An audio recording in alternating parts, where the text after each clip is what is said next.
When we think of military power, we imagine tanks, fighter jets, and high-tech weapons. But not all nations can afford that.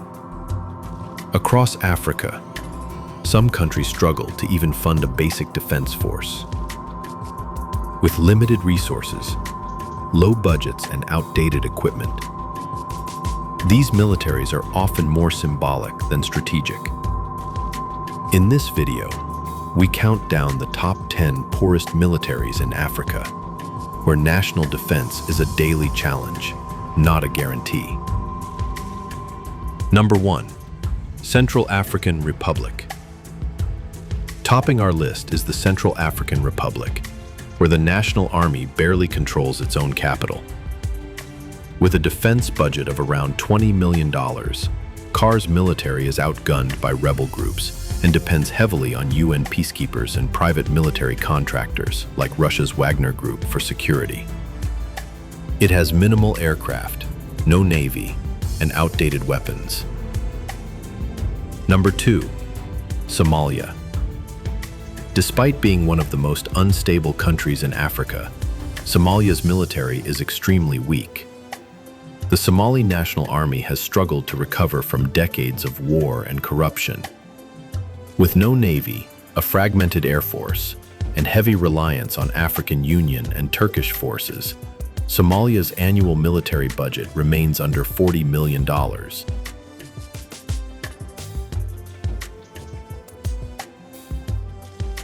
Number 3.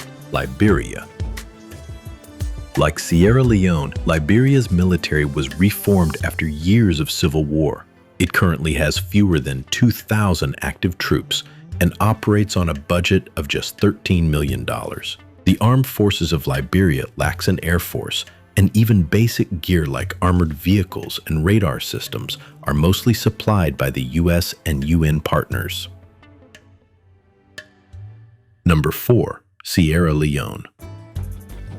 After a brutal civil war in the 1990s, Sierra Leone had to rebuild its military from scratch. Today, the army is under-resourced, with limited firepower and little mobility.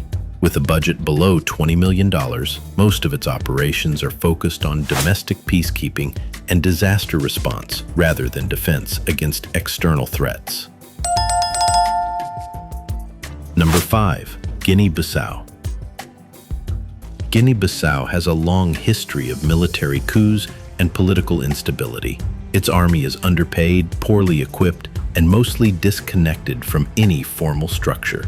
With an annual budget of around $15 million, the military struggles to maintain even basic operational readiness.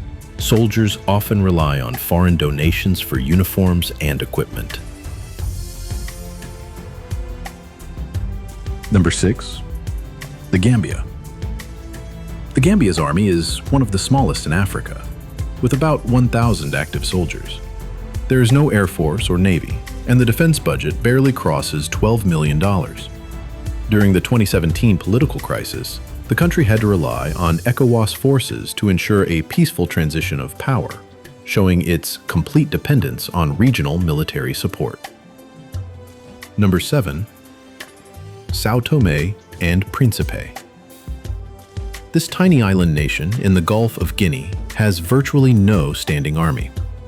Its so-called military consists of a small coast guard and paramilitary police, funded with less than $10 million annually.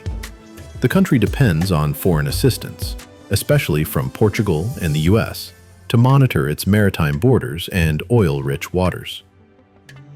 Number 8. Malawi.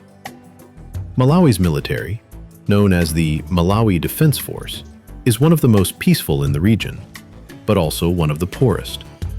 With a budget near $50 million, it lacks modern tanks, aircraft, or missile systems. The military mainly performs ceremonial duties and peacekeeping roles under the UN, rather than actual combat missions. Number 9. Lesotho. At number 9 is Lesotho, a landlocked country completely surrounded by South Africa. Its military has about 2,000 personnel, mainly tasked with internal security. There's no air or naval power. With a limited budget of around $30 million, Lesotho's military has faced criticism for being involved in politics rather than national defense. Number 10. Comoros. This is the small island nation Comoros. With a defense budget of less than $10 million, Comoros has no air force, no navy, and a ground force that functions more like a police unit than a military. It relies on international partnerships for security, and its geographical isolation makes it vulnerable to maritime threats. These nations face real security threats, but with minimal resources and outdated weapons, their militaries are fighting an uphill battle. Whether due to geography, economy, or political instability, these countries remind us that defense isn't always about strength. Sometimes, it's just about survival.